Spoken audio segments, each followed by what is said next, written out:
last week we were looking at God versus the multiverse. This week, in our second part to this series, we are going to look at what cosmologists are saying about God. Welcome to the Trump of God Ministries. We're glad to have you. If this is the first time you are joining us, we hope you like this video and give it a thumbs up. Subscribe to our channel. Hit the bell notification icon so you can be notified of future videos, and share it with friends and family so that they can be blessed as well.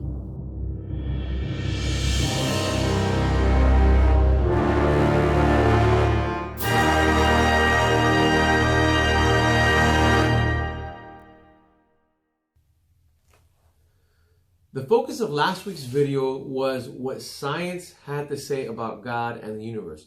This week, we are not going to focus so much on the science as much as the scientists, the cosmologists nowadays, and what they are saying. Now, before we start, I want to say in the news this week, we woke up to the fact that we lost a great man, a theoretical physicist by the name of Stephen Hawking, and he will be missed. Having said that, let's get into our discussion today about what these scientists are saying about God. Now, I wanted to read in the book of Romans in chapter 1 and verse 21, where it says, "Because that knowing God, they glorified him not as God, neither gave him thanks, but became vain in their reasonings, and their senseless heart was darkened." Okay, and that's going to be the focus of our topic today. Now, we're going to look at several astrophysicists, theoretical physicists, and other scientists, and how they are weighing in on theological issues, not just scientific issues.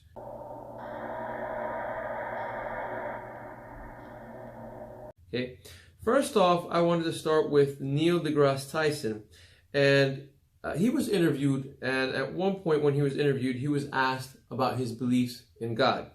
And I just have a snippet here. He stated, God is either all good or all powerful, but God cannot be both all good and all powerful. Now, what he was getting at was the nature of evil in our world today, natural disasters and disease and other evils that afflict our world.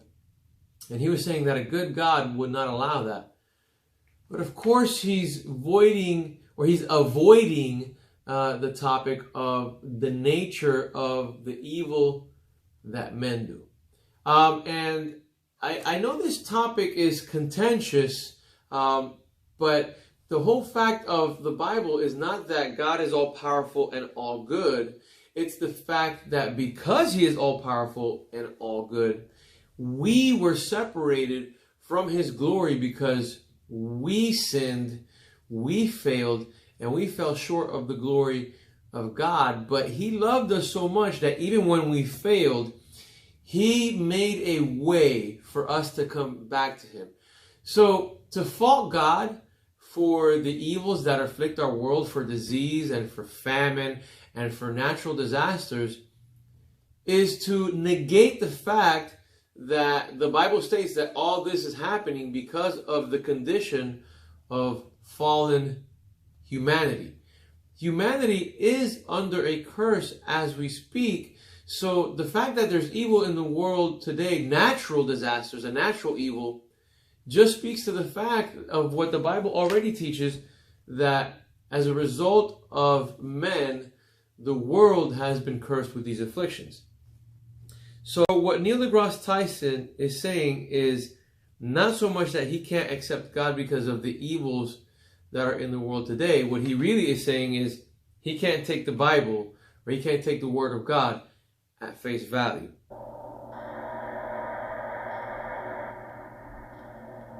There's another theoretical physicist by the name of Stephen Weinberg, and he was also interviewed. And in one of his interviews, he stated that, speaking to the nature of evil again, he said that he knew that there were evil men and that evil men would do evil things.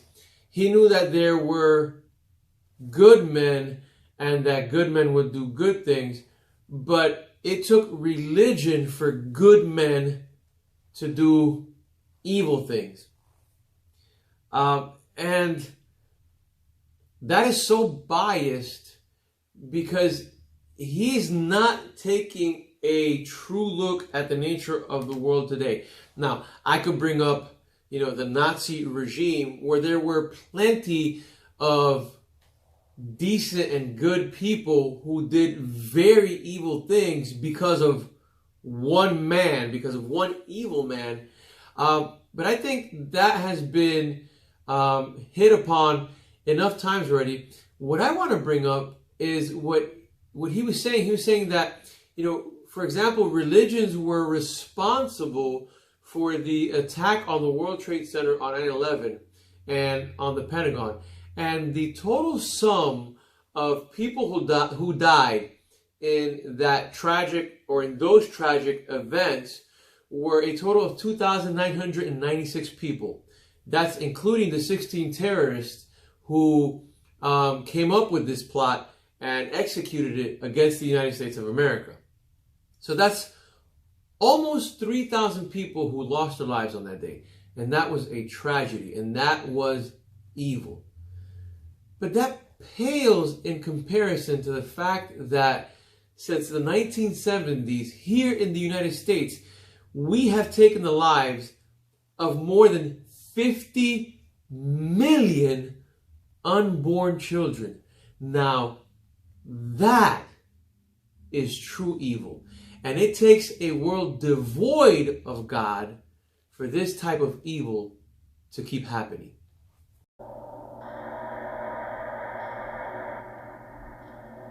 I'm going to talk about a biologist now, Richard Dawkins. And the only reason I'm bringing him up in the topic of cosmology is because even though he's a biologist, he has made many statements speaking on the topic of cosmology.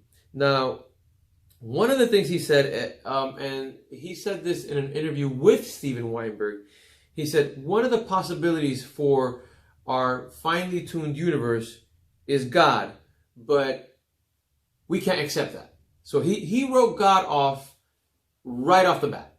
I mean, didn't even give the possibility of a God a chance. But as the conversation went on between these two scientists, Richard Dawkins posited the multiverse as a rather elegant alternative to our finely tuned universe. So let me put this to you this way. He states that he cannot believe in God because there is no evidence for God, and then turns right around and gives a reason for our universe that is even less likely than God, and for which there is even less evidence than there is for God. Now, in my last video, God versus the Multiverse, I gave scientific evidence for a God, and I can even leave science and go to history and go to archaeology to give some kind of evidence for the historicity and the truth of the Bible, which points to there being a God. When Richard Dawkins and Steven Weinberg and all the theoretical physicists, for that sake, postulate a multiverse, they are putting forth a theory that has zero evidence.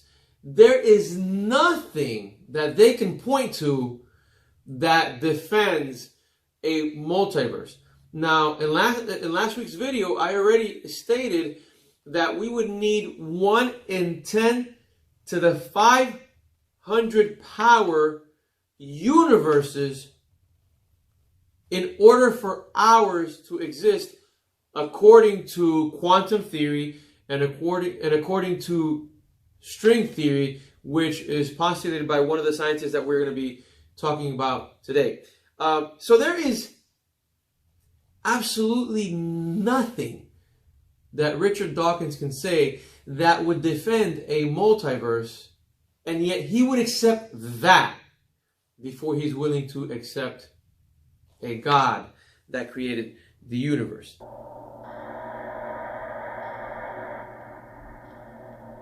There is another physicist that I wanted to bring up, a theoretical physicist by the name of Michio Kaku. Now, Michio Kaku is a little different than most of these because he's willing to believe in an ultimate designer. So he's willing to believe in a God that designed this universe because he says it is too perfectly designed. The math simply adds up in Michio Kaku's mind. The math simply adds up to there being a designer. But he is not willing to accept a God that answers prayers. Now, why he wouldn't accept a God that answers prayers is beyond me.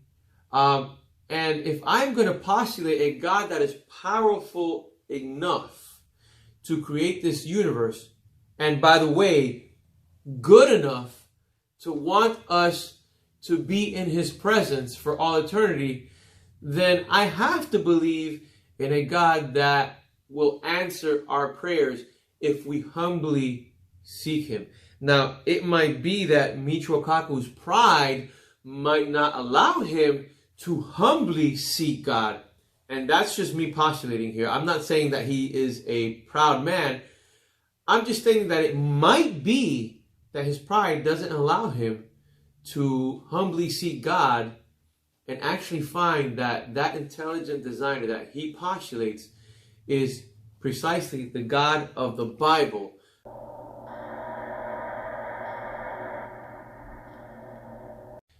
Stephen Hawking, in his book, The Grand Design, postulated that because math and the laws of physics exist, we do not need a God for the universe to have been created. The universe could have created itself. But he contradicts himself in his own book, where he states that at the point of the singularity, the start of the universe, the laws of physics needed to have been broken in order for the universe to have come into existence.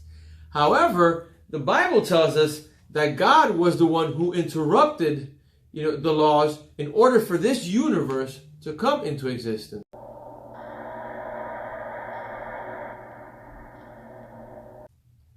I want to finish today's discussion with one more theoretical physicist, an American-Canadian theoretical physicist by the name of Lawrence Kraus, who I once heard say in a debate that he was unwilling to believe in a God who was interested in what we did and did not do with our genitals. Well, after watching this week's news, now I can understand why.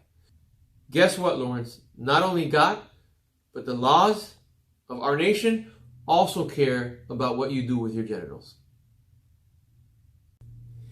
If you like this video, please give us a thumbs up, subscribe down below, and hit the bell notification icon so you can be notified of future videos. If you want to leave a comment, you're more than welcome to. If you have any questions, I'll be more than glad to answer them. But please, keep it civilized.